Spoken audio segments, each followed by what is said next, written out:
সকালবেলায় আপেল বাগানটা ঘুরছিলাম, তখন দেখলাম যে এক পাল পুরো ভেড়ার দল পুরো এখানে চলে এসেছে, আর এসে এই যে ঘাসগুলো এখনও পড়ে আছে সেগুলো খাচ্ছে। তো মানে আর কিছুদিনের মধ্যে যে ঘাসগুলো দেখতে পাচ্ছ এগুলো তো সমস্ত কিছু আর থাকবে না, বরফ পড়বে, তাই জন্য এই ঘাসগুলো আর কিছুই থাকবে না। তো এখনও যেহেতু এই ঘাসগুলো আছে তো তাই জন্য ওরা এই ঘাসগুলো এখনও খাচ্ছে।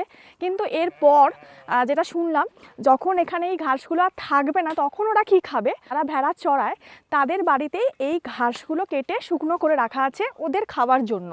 এই শীতকালটা ওই যে ঘাসগুলো রাখা আছে সেগুলোই তারা খাবে, মানে এরা খাবে। এখানে কিন্তু এসে আর ঘাস খেতে পারবে না, হয়তো রোদ পোহাতে আসতে পারে কিন্তু ঘাসগুলো আর খেতে পারবে না। তো এই ঘাসগুলো কেটে আগেই কিন্তু যারা ভেড়া চড়ায় তারা কিন্তু তাদের বাড়িতে পুরো স্টোর করে রাখে ওদের খাওয়ানোর জন্য। চলো একবার তোমাদের দেখিয়ে দিই।